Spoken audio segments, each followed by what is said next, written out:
Hi guys, welcome back to another episode of the DR350 build series, and basically revival series, because currently this bike doesn't really run. In the last episode we pulled the fuel tank and we replaced the fuel shutoff valve, as well as cleaned out all of the junk that was in the fuel tank. In today's video we're going to be taking the carburetor off of the bike, cleaning it out and rebuilding it, and getting this bike hopefully good to go. So with that said, let's jump right into it and pull this carb off of this bike.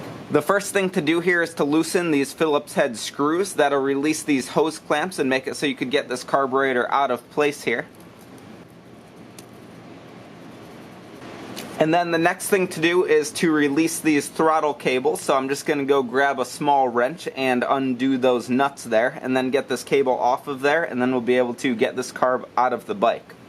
So what I'm doing right here is adding some slack in the throttle cable so I could get it off of this butterfly here. Alright, there's one side, and then once that one side is out, you could easily get this other side out.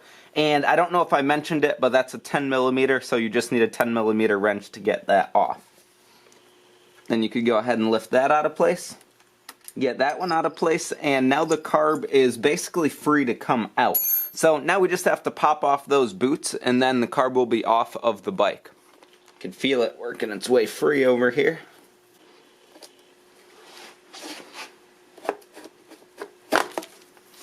Alright, so the carb is now out. Do be careful, because mine at least was still full of fuel, and yours likely will be too. The first thing that we're going to do is take this bowl off here. So this is just held on by two Allen key fasteners. As I tip my carb around, fuel's coming out of it as to be expected. You can see how gross and yellow that fuel is, which is why we're doing this whole thing. I'm guessing the inside of this isn't going to be too pretty. But let's get to that. Take this bowl off and see what's inside. Alright, I've got those cracked loose, and now I'm just going to take off this screw that holds on this adjustment for the carb here. Alright guys, here comes the bowl. The inside of this carb actually is only mildly gummed up. It definitely doesn't look like the fuel tank did, but it's definitely not great, so we're definitely going to go through and clean everything out and put in new jets, because I got a whole new jet and O-ring kit for this. So we're going to go through and just refresh this whole thing and make sure this bike runs as good as new. So guys, the float on this one actually isn't really held in by anything, so you could just go ahead and lightly pull that this way, and you'll have that, you'll have your needle right there. And like I said, we have a whole new everything with this rebuild kit, so I'm going to take that off and replace it. But first I'm just going to go through and continue tearing this down. Next we could go ahead and remove the seat here. Once again, the O-ring on this thing is rock hard, and there's really no resistance on it, which means it really isn't sealing at all, so it's a good thing we have a new one of those too. The next thing that we're going to try to get at is the idle jet, which is down in this hole there. Now you're going to need a long screwdriver that fits really nicely in that jet so you don't strip it out. So I'm going to go find that, and then we'll pull it out. Next, there are two tiny jets right here that we have to remove.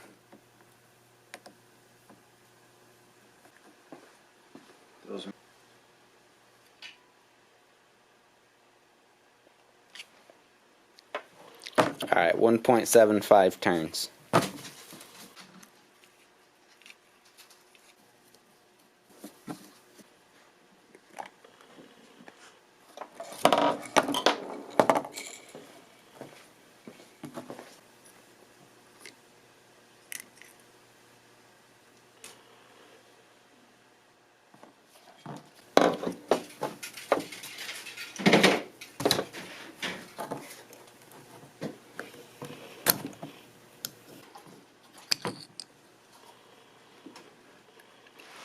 Alright, so now I've got everything off of the carburetor. I have all the jets and different components out, and now we're going to spray the thing down with some carb cleaner.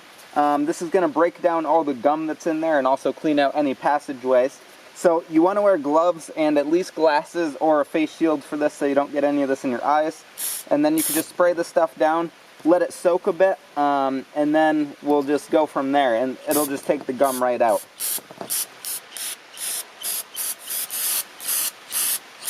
And now that I've sprayed this whole thing down, I'm going to let it sit for a little bit and then blast everything out with some compressed air, and then we could start reassembling the carb. Alright, so now I went through this carb and I sprayed carb clean through all of the different orifices in there, so everything's looking good. I followed up with that by spraying compressed air through everything and making sure I could feel air coming out of where everything's supposed to come out of. I'm not going to go super in-depth because I'm not an expert on this and I'm pretty much learning as I go, but basically you want either carb clean or air to be able to go through all the different passages in this carburetor without any problem. So now we're going to go ahead and start reassembling everything on this carb with the new carb rebuild kit that I have, slap it all together, and then we'll put it back on the bike and eventually see if it starts.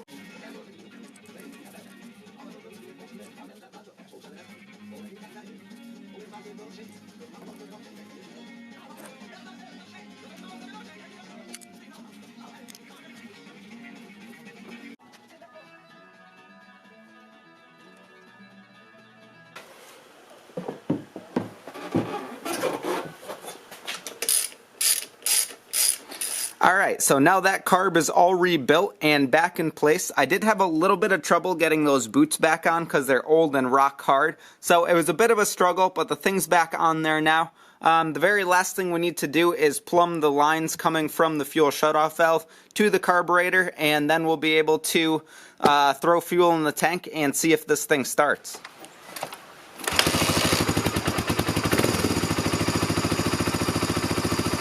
Yeehaw!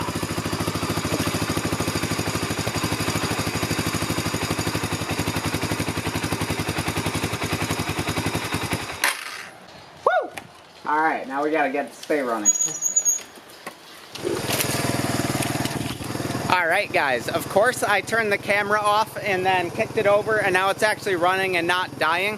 What I had to do was turn the choke on just a little bit, and now it's running, so I'm going to let it warm up with the choke on just that little bit there, and then we're going to go from there with this thing.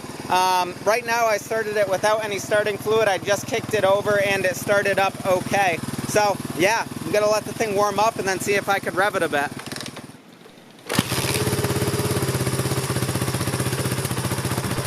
It starts in idle so nice. Yeah.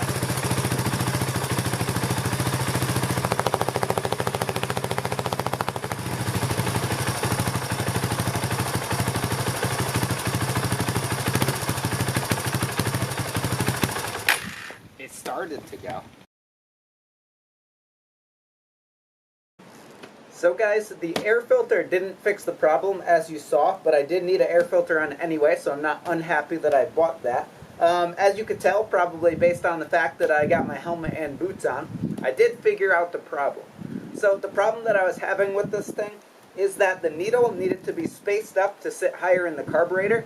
So before I had just a one plastic bushing in there, and I added another one, and now the bike runs and revs, which you'll see right now.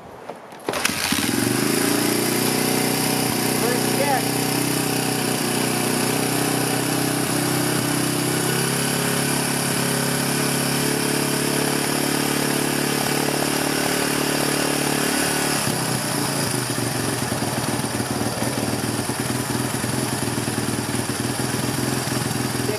Off, let it warm up for a second here.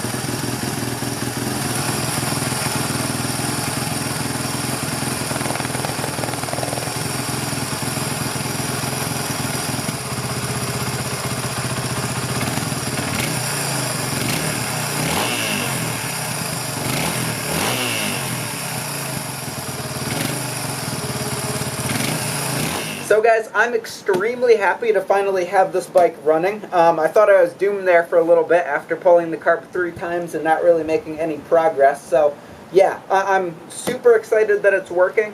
Next we're going to be doing some basic maintenance stuff like an oil change and probably going around and cleaning everything again. And then after that we can start getting into some modification. If you like this video, don't forget to leave a like. Leave any comments or questions you might have. If you're having problems with your bike, leave them below and maybe me or someone else could help you out. And subscribe for more. I hope you stick around for the next one.